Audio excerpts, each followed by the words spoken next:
கோளும் ஒன்றாய் காண அங்கு கற்பகம் என்னும் கடவுளின் மெய்யில்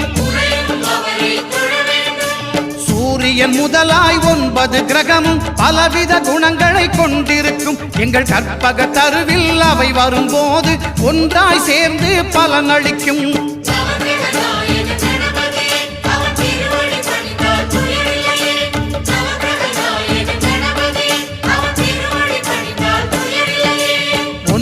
கோளும் ஒன்றாய் காண அங்கு கற்பகம் என்னும் கடவுளின் மெய்யில்